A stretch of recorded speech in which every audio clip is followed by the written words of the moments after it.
संयुक्त राष्ट्र महासभा में भारत को मिली बड़ी कामयाबी। भारत को मिल सकती है सुरक्षा परिषद में स्थायी सदस्यता। सर्वसम्मति से पारित हुआ यूएन में सुधार प्रस्ताव। कभी भी हो सकती है सोमनाथ भारती की गिरफ्तारी। सोमन की तलाश में दिल्ली पुलिस ने की आगरा में छापेमारी। द्वारका कोर्ट ने जारी किया है गैर जमानती वारंट। एसीबी प्रमुख पर शिकंजा कसने की तैयारी में दिल्ली सरकार। पर्दा खरीद घोटाले के बहाने मुकेश मीणा को करेंगे बेपर्दा। मीणा के खिलाफ दायर होगी चार्जशीट। मोदी से मिले श्रीलंका के प्रधानमंत्री रानिल विक्रमसिंघे। भारत और श्रीलंका के बीच हुए 4 अहम समझौते। सीमा और विकास पर दोनों देश हुए प्रतिबद्ध। दावों के बावजूद सीट बंटवारे को लेकर एनडीए में गतिरोध जारी। मांझी को ज्यादा सीटें देने से पासवान हुए नाराज। चिराग ने कहा फार्मूले मुताबिक नहीं हुआ सीटों का बंटवारा।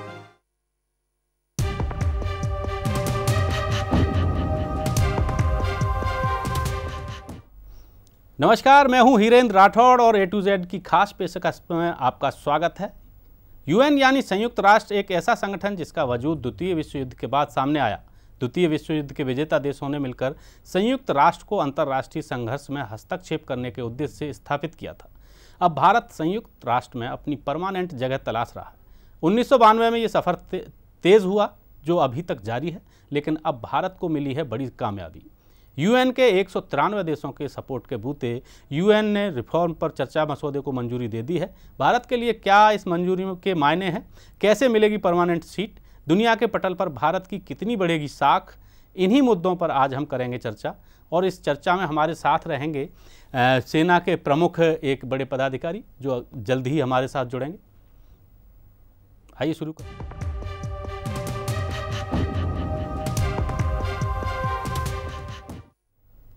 यूनाइटेड नेशंस में सिक्योरिटी काउंसिल में परमानेंट सीट हासिल करने की भारत की जद्दोजहद को 23 साल बाद पहली बड़ी कामयाबी मिली है।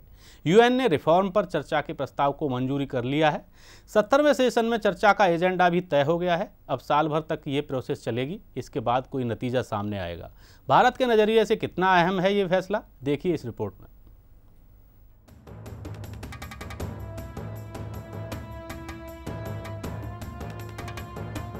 यूनाइटेड नेशनल सिक्योरिटी काउंसिल में स्थायी सदस्य पाने की भारत की कोशिशों को 23 साल बाद पहली बड़ी कामयाबी मिली है। भारत की इस कामयाबी के पीछे पीएम नरेंद्र मोदी की कोशिशों को अहम माना जा रहा है। पीएम मोदी ने पिछले 1 साल के दौरान जिस देश की यात्रा की, उस देश को यूएन में भारत के समर्थन के लिए राजी किया। अब 193 देशों के समर्थन के बाद यूएन ने रिफॉर्म पर चर्चा के मसौदे को सोमवार को मंजूरी दे दी है। इस मंजूरी के बाद यूएन के 70वें सेशन में चर्चा का एजेंडा भी तय हो गया है। अब साल भर तक की प्रक्रिया चलेगी, इसके बाद कोई नतीजा सामने आएगा। भारत साल 1992 से स्थायी सदस्यता के लिए लगातार तेज कोशिश कर रहा है, लेकिन इससे पहले किसी प्रस्ताव को यूएन ने मंजूर नहीं किया था। संयुक्त राष्ट्र के इतिहास में ये पहला मौका है जब यूएन जनरल असेंबली के सदस्य देशों ने इस रिफॉर्म प्रपोजल के लिए लिखित सुझाव दिए हैं।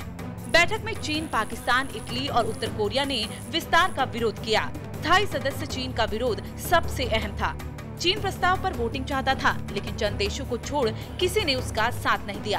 आखिरकार चीन ने वोटिंग की जिद छोड़ दी। अगर चीन वोटिंग की मांग के पक्ष में समर्थन में जुटा लेता, तो भारत को दूसरे देशों को अपने पक्ष में करने के लिए मशक्कत करनी पड़ सकती थी। संयुक्त राष्ट्र परिषद में 15 सदस्य हैं, जिनमें अमेरिका, रूस, चीन, ब्रिटेन और फ्रांस स्थायी सदस्य हैं। गौरतलब है कि भारत आजादी के बाद से लगातार स्थायी सदस्यता हासिल करने की कोशिश कर रहा है, लेकिन तब से सिर्फ जुबानी चर्चा हो रही थी, कोई मसौदा नहीं बन पाया। अमेरिका, रूस, फ्रांस जैसे देश सिर्फ बयान देकर समर्थन करते थे, लेकिन लिखित में समर्थन करने को तैयार नहीं थे। स्थायी सदस्यता की दौड़ में जापान और ब्राजील भी है, लेकिन एशिया, यूरोप, अफ्रीका और खाड़ी के अधिकतर देश भारत के पक्ष में हैं। भारत का दावा कितना मजबूत? दुनिया की आबादी का 6ठा हिस्सा भारत में है। भारत ने पहले कभी किसी देश पर हमला नहीं किया। भारत दुनिया का सबसे बड़ा लोकतंत्र है। दुनिया में भारतीय अर्थव्यवस्था सबसे तेज गति से आगे बढ़ रही है। भारत एवं सुरक्षा परिषद के सुधार के पक्षधर देशों के लिए ये एक बड़ी कामयाबी है। संयुक्त राष्ट्र महासभा में सुरक्षा परिषद में सुधार के किसी भी प्रस्ताव को कुल 193 देशों में से 2/3 बहुमत यानी कम से कम 129 देशों के मतों की जरूरत पड़ेगी। जिनमें सुरक्षा परिषद के सभी स्थायी सदस्य देशों चीन, अमेरिका, रूस, ब्रिटेन और फ्रांस की सहमति भी जरूरी होगी। बहरहाल देश देर से ही सही, लेकिन भारत के लिए एक बड़ी कामयाबी है, जो विश्व समुदाय के बीच में भारत की एक अलग पहचान बनाएगा। Bureau report, E2Z news. और इस मामले पर पूरी जानकारी के लिए हमारे साथ विदेश मामलों के विशेषज्ञ कंवर आगा साहब जुड़ गए हैं। कंवर आगा साहब, A2Z न्यूज में आपका स्वागत है। जी नमस्कार। जी कंवर आगा साहब, जिस तरीके से संयुक्त राष्ट्र में सुरक्षा परिषद में भारत की स्थायी सदस्यता के लिए एक तरीके से रास्ता खुला है, कितना महत्वपूर्ण है ये? मैं समझता हूँ बहुत ही महत्वपूर्ण कदम है, न केवल इंडिया के बल्कि ये सभी एशिया का और लैटिन अमेरिका के देश हैं वो सब चाहते हैं इंडिया एक लीडरशिप रोल प्ले करे जैसे पहले करता था। जी, तो न केवल इंडिया के लिए बल्कि मैं समझता हूँ कि ये जितने भी डेवलपिंग नेशन है वो इससे बहुत खुश होंगे। जी, इंडिया का समर्थन किया है। हाँ, जाहिर सी बात है इंडिया की छवि और बढ़ी है, पहले भी थी। इंडिया एक बड़ी शक्तिशाली देश है, पावर है जी, उसका ये रिएक्शन है समझ लीजिए। लेकिन अभी रोड़े भी हैं इसके बीच में, काउंसिल बार बार इसको डिले करती रहती जी।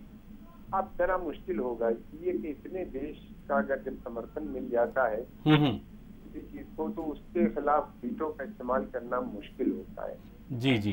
तो ये जो बड़े देश हैं, चाहे चाइना हो या रूस हो या अमेरिका हो या फ्रांस हो या ब्रिटेन हो, जो भी सदस्य हैं जी, सिक्योरिटी काउंसिल इनके बहुत मुश्किल होगा इसको रोकना। अच्छा आगा साहब, एक चीज़ और है कि जिस तरीके से लिखित जो आदेश कहें कि या प्रस्ताव कहें वो लाया गया, उसमें अमेरिका, रूस और चीन शामिल नहीं हुए, इसका क्या कारण माना जाए? ये लोग चाहते नहीं है कि सिक्योरिटी काउंसिल में कोई बदलाव आए जी। ये चाहते हैं इसी तरह चलता रहे और इसमें इनका जो एक बड़ा रोल है वो बना रहे। अब देखिए, ये जो सिक्योरिटी काउंसिल का गठन हुआ था ये 47 का सेकेंड वर्ल्ड वॉर के बाद जी। अब तब से और आपकी स्थिति में बहुत फर्क आ चुका है। बिल्कुल।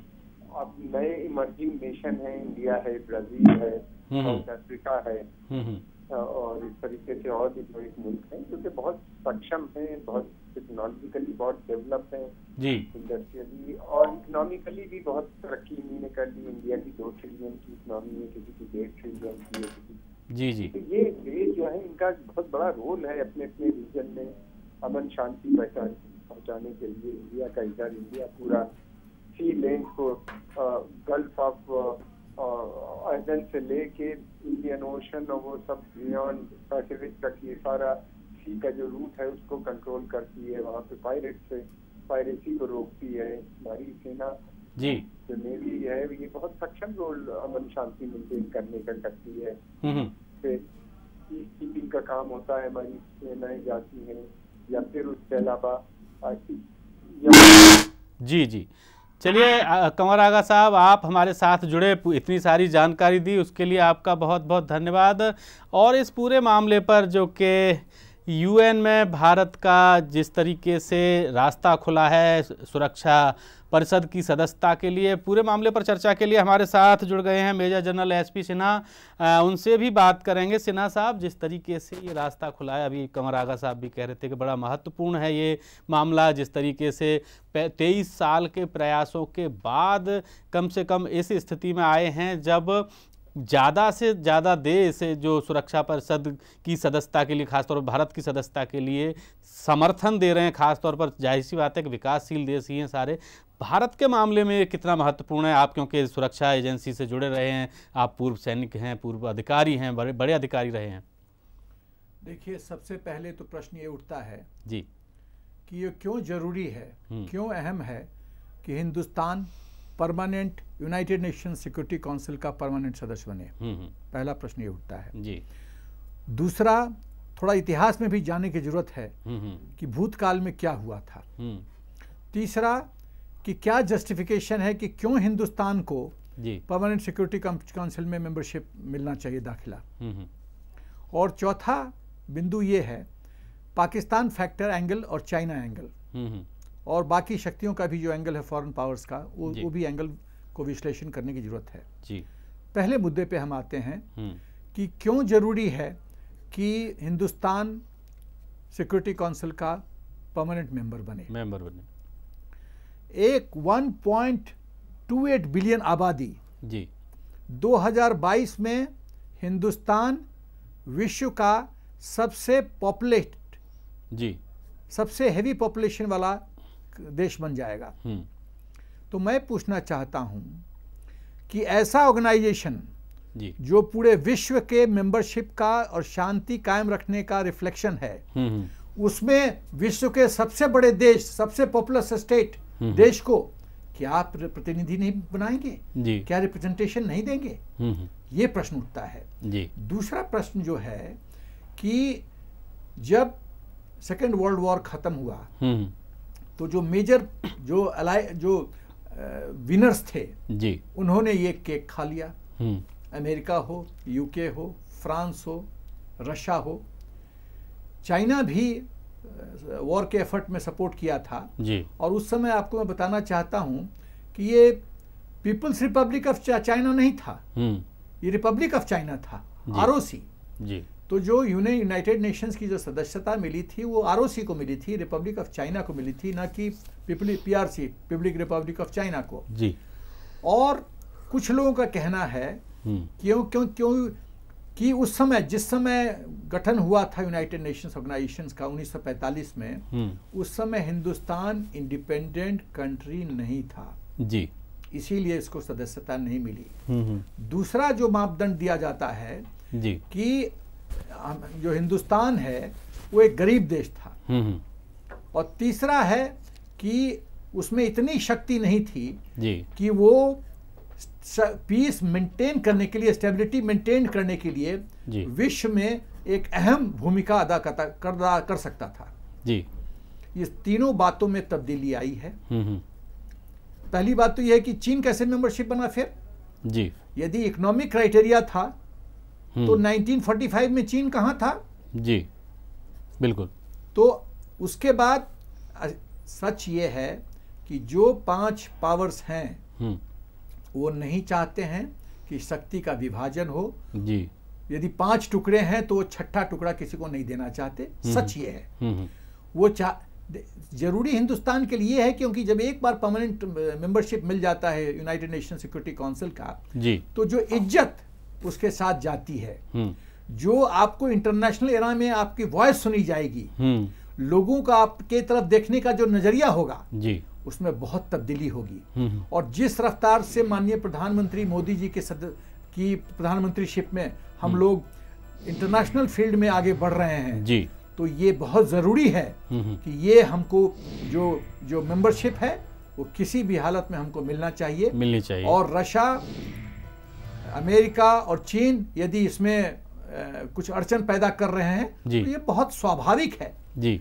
और मैं तो ये कहना चाहता हूं कि नॉन परमानेंट मेंबर जी, हिंदुस्तान तो 7 बार मेंबरशिप उसको मिला है, सदस्यता जी जी। और सभी पूरे मेजॉरिटी जो कंट्रीज हैं वो सपोर्ट करते रहे हैं। तो जब हिंदुस्तान सबसे बड़ा पॉपुलेशन है, जब 193 मेंबर्स में से मैक्सिमम लोग हिंदुस्तान को चाहते हैं, फिर क्या अड़चन है? अड़चन यही है कि जो पावर है हम शेयर नहीं करना चाहते। और हिंदुस्तान, जब इकोनॉमिक पावर की बात कीजिए जी, ठीक है कि हम पीछे हैं, हम 147 पे हैं, ह्यूमन डेवलपमेंट एंगल पे 125, लैडर पे 125 पे खड़े हैं जी। ब्राजील, जर्मनी वगैरह हमसे आगे है जी। ये सब बात मैं मानता हूं, लेकिन स्टेटमेंटशिप के लिए, नेतृत्व के लिए क्या पैसा ही, धन ही सब कुछ है? खास बात यह है कि यूएन के 5 स्थायी सदस्य हैं, अमेरिका, रूस, चीन, ब्रिटेन और फ्रांस। अमेरिका, रूस, चीन, ब्रिटेन, फ्रांस 5 स्थायी सदस्य हैं सुरक्षा परिषद के। और परमानेंट मेंबर्स के पास वीटो पावर होती है, जो किसी भी प्रस्ताव को खारिज कर सकते हैं।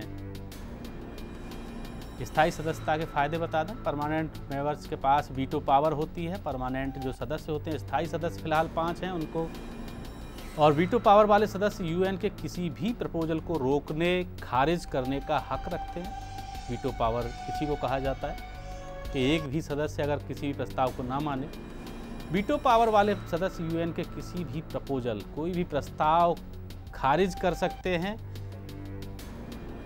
इसके साथ साथ अगर किसी भी देश ने वीटो का इस्तेमाल कर लिया तो वो प्रस्ताव फिर पास नहीं हो सकता, दोबारा से प्रस्ताव नहीं आ सकता अगर कोई भी देश, कोई भी स्थायी देश अगर वो अपनी वीटो पावर का इस्तेमाल करता है तो। हाल ही में फिलिस्तीनी क्षेत्रों पर से इजरायली कब्जा हटवाने के लिए पेश किए गए प्रस्ताव पर यही हुआ था। वीटो पावर का इस्तेमाल किया गया था इस मामले में भी। अमेरिका ने इजराइल के फेवर में वीटो पावर यूज करके उसे खारिज करा दिया था। और एक बार फिर से मेजर जनरल एसपी सिन्हा साहब के पास चलते हैं। सिन्हा साहब, जिस तरीके से भारत की जो स्थायी सदस्यता, जो सुरक्षा परिषद है, उसमें स्थायी सदस्यता का सबसे जो मजबूत दावा है, जो उसे स्थायी सदस्य बनाने के लिए बाकी देशों को मजबूर करता है, जो पहले से स्थायी सुरक्षा परिषद में बैठे हैं, वो क्या है, वो जानना चाहेंगे आपसे। देखिए, सबसे बड़ी बात तो ये है कि आदमी को रेक्टिफिकेशन या सुधार लाने की जरूरत क्यों पड़ रही है जी। क्या जो प्रेजेंट स्ट्रक्चर है उसने जो अपना एम्स है, मकसद था, मुद्दा था, क्या उसको 100% डिलीवर किया है? नहीं कर पाई है जी। तो यदि नहीं कर पाई है तो संशोधन की जरूरत है। आप एक चीज बताइए कि खाली चाइना छोड़ के बाकी सब तो व्हाइट कलर्ड वाले लोग हैं बैठे हुए जी। ऐसा क्यों? क्या इक्विटेबल डिस्ट्रीब्यूशन, इक्विटेबल रिप्रेजेंटेशन है पीस के यूनाइटेड नेशंस परमानेंट मेंबरशिप में? नहीं। क्या विश्व का जो पॉपुलेशन, यदि आप ध्यान में रखिए तो विश्व के मैक्सिमम लोगों की जो एस्पिरेशंस हैं, क्या उसके परमानेंट मेंबरशिप में रिफ्लेक्ट हो रहा है? सिन्हा साहब, एक मिनट के लिए आपको मैं रोकना चाहूंगा। हमारे साथ वरिष्ठ पत्रकार दधिवल यादव जी जुड़े हैं। दधिवल जी, स्वागत है आपका A to Z न्यूज में। जी दधिवल जी, जिस तरीके से भारत की जो संयुक्त राष्ट्र है उसकी सुरक्षा परिषद में स्थायी सदस्यता के रास्ते खुले हैं और बहुत सारे देशों ने उसको सहयोग किया है, समर्थन किया है, और जो 5 पहले से स्थायी देश हैं उनमें से ज़्यादातर की हामी हो गई है रिफॉर्म्स के लिए। भारत के लिए इसे आप कितना महत्वपूर्ण मानते हैं? देखिए, भारत के लिए ये बहुत बड़ी उपलब्धि है और पिछले लगभग 7-8 साल से ये मामला लटका हुआ था जी। और बार बार भारत इसके लिए कोशिश कर रहा था कि ये हो जाए। और प्रधानमंत्री मोदी भी अपने विदेशी दौरों में इसके लिए प्रयासरत रहे हैं जी। और कल जिस तरीके से सैम कुटेसा ने ये जो महासभा सुरक्षा परिषद में जो चर्चा और प्रस्ताव जो मंजूरी के लिए पेश किया था और इस पे जो रुख रहा है, यह भारत के लिए बहुत बड़ी उपलब्धि है जी। और अभी आने वाले समय में जब इस पे चर्चा होगी तब P5 देशों का क्या रुख रहता है उस पर बहुत सारी चीजें डिपेंड करेंगी, लेकिन फौरी तौर पर इसको अगर देखा जाए तो ये भारत के लिए बहुत बड़ी उपलब्धि है। दधिवल जी, एक बात और है कि 5 में से 3 देश, अमेरिका, रूस और चीन का रुख अभी भारत के पक्ष में ठीक नजर नहीं आता है कि जिस तरीके से लिखित में जब ये प्रस्ताव लाया गया था संयुक्त राष्ट्र में, तो उस समय ये तीनों देश उस लिखित प्रस्ताव में शामिल होने से गायब रहे। बिल्कुल ठीक कह रहे हैं, यही एक अड़चन इसमें जो नजर आ रही है। अगर कोई भी देश वीटो लगाता है तो ये प्रस्ताव गिरने का खतरा बराबर बना रहेगा जी। लेकिन जो अभी तक जिस तरीके का रुख है, इसको देखते हुए अभी इसमें समय है और उन चीजों को ठीक किया जा सकता है कूटनीतिक स्तर पर। जी जी। चलिए दधिवल यादव जी, आप हमारे साथ जुड़े, आपका बहुत बहुत धन्यवाद। और ये थे वरिष्ठ पत्रकार दधिवल यादव जी, जो कह रहे हैं कि अभी हालांकि रास्ता जरूर खुला है, लेकिन फिर भी अभी बहुत सारी चीज़ें हैं जो देखने में आएंगी। और एक बार फिर से हम major general SP Sinha ji के पास चलते हैं। सिन्हा जी, आप जैसे कि बता रहे थे कि भारत की जो दावेदारी है, जो मजबूत पक्ष है, वो क्या है? एक बार फिर से हम चाहेंगे कि उसको विस्तार से बताएं। पहले सबसे मजबूत पक्ष जो है 7 कारण मैं बताना चाहता हूँ, 7 रीजंस जी। पहला कारण ये है कि 2022 तक विश्व का सबसे बड़ा पॉपुलेस कंट्री है, होने जा रहा है जी। तो पूरे विश्व का जो सबसे मैक्सिमम पॉपुलेशन वाला देश है, क्या उसकी वॉइस नहीं सुनी जाएगी? जी। दूसरा चीज है कि हिंदुस्तान जो है फास्टेस्ट ग्रोइंग इकोनॉमी होने जा रहा है, हो रहा है। तीसरा चीज जो है कि हिंदुस्तान एक डेमोक्रेटिक और सेकुलर गवर्नमेंट के द्वारा शासित है जी। और हिंदुस्तान न्यूक्लियर पावर है, लेकिन ये उसमें खतरा कुछ नहीं है कि वो इस तरह का एक मिलिट्री डिक्टेटरशिप या मिलिट्री रूल का यहाँ कोई संभावना नहीं है। और एक यहाँ जो डेमोक्रेटिक इंस्टीट्यूशंस हैं वो इंडिपेंडेंस के बाद इतना बढ़िया से बैठ गए हैं कि यहाँ पे डेमोक्रेटिकली इलेक्टेड गवर्नमेंट ही रूल करेंगे। चौथी चीज जो है कि इक्विटेबल, जो प्रेजेंट स्ट्रक्चर है उसमें इक्विटेबल डिस्ट्रीब्यूशन नहीं है, ज्योग्राफिकली एंड इकोनॉमिकली जी एंड पॉपुलेशन वाइज जी, तीनों बात जी जी, ज्योग्राफी, पॉपुलेशन, इकोनॉमी। और मैं तो एक और एंगल, हिंदुस्तान के पॉइंट ऑफ व्यू से एक और एंगल देना चाहूंगा, स्पिरिचुअलिटी जी। क्योंकि जब हम शांति की बात करते हैं, लॉ एंड ऑर्डर की बात करते हैं, अमन चैन की बात करते हैं, तो ये तो हिंदुस्तान तो पूरे विश्व का धर्मगुरु है ही, इसमें कोई शक नहीं है। तो जब धर्म गुरु को आवाज बोलने का, उसको डिसाइड करने का मौका नहीं मिलेगा, तो इस तरह से फिर वो ऑर्गेनाइजेशन जो है वो फुली पूरे वर्ल्ड के लोगों का एस्पिरेशंस को वो नहीं डिनोट कर रहा है। तो ये समझने की जरूरत है जी। और मैं ये दो जो बड़े बड़े धर्म हैं, हिंदुइज्म और इस्लाम का मैक्सिमम पॉपुलेशन हिंदुस्तान में है। उसके बाद मुस्लिम स्टेट्स जो हैं वो हिंदुस्तान की भूमिका बहुत अप्रिशिएट करते हैं। 7 बार रोटेशनल मेंबर हिंदुस्तान रहा है जहां उसकी भूमिका की सराहना की गई है। तो ये सब कारणों के जो कारण है कि हिंदुस्तान को परमानेंट ये मेंबरशिप मिलना चाहिए। लेकिन राठौर साहब, मैं एक बात कहना पसंद करूंगा कि ये इतना आसान नहीं है जितना दिखाई पड़ रहा है, क्योंकि ये अमेंडमेंट यूएन चार्टर की अमेंडमेंट खोजता है जिसमें 2/3 मेजॉरिटी चाहिए। उसके बाद इसको P5 जो परमानेंट 5 है मेंबर्स, वो उसका रेक्टिफिकेशन होना जरूरी है। तो यदि हो जाए तो ये तो बहुत ही हिस्टोरिक डे होगा हिंदुस्तान के लिए, और इसका पूरा श्रेय माननीय प्रधानमंत्री श्री मोदी जी को जाएगा, क्योंकि जो छवि उन्हें भारत की अंतर्राष्ट्रीय स्तर पर छवि कायम की है वो बहुत काबिले तारीफ है। आज गर्व के साथ छाती फुला के कोई भी हिंदुस्तानी विदेश में कहता है कि मैं भारतवासी हूं। सिन्हा जी, एक बात और है कि भारत को जब संयुक्त राष्ट्र संघ की सुरक्षा परिषद में स्थायी सदस्यता नहीं मिली, तो उसने ग्रुप 4 4 देशों का एक ग्रुप बनाया था, ग्रुप 4 के नाम से, भारत, जर्मनी, जापान और ब्राज़ील। और कहीं ना कहीं उसके बाद संयुक्त राष्ट्र में उसका भी विरोध हुआ और उन्होंने एक नया गुट बना करके खड़ा कर दिया। हालांकि फिर भी ये 4 देश एक साथ रहे और ग्रुप 4 का चलता रहा। लेकिन अब उसका कितना महत्व रह गया है? देखिए, पहली बात तो मैं ये कहूँगा जी कि 1955 में नेहरू जी को ये ऑफर दिया गया था कि यूनाइटेड नेशंस ऑर्गेनाइजेशन का परमानेंट मेंबरशिप आप ले लीजिए, और उन्होंने ना कर दिया जी। पूरी 100% वेरीफाइड रिपोर्ट नहीं है, लेकिन जहां आप लिटरेचर पढ़िए तो उससे पता चलता है कि उन्होंने मना कर दिया और उन्होंने कहा कि नहीं, आप चाइना को ही सदस्यता दीजिए। दूसरी बात यह है कि हिंदुस्तान के अलावे 3 और देश, ब्राज़ील, जर्मनी और जापान भी सदस्यता चाहते हैं जी। तो यदि इकोनॉमिक फैक्टर इतना इंपॉर्टेंट फैक्टर था तो जर्मनी और जापान क्या किसी से कम है?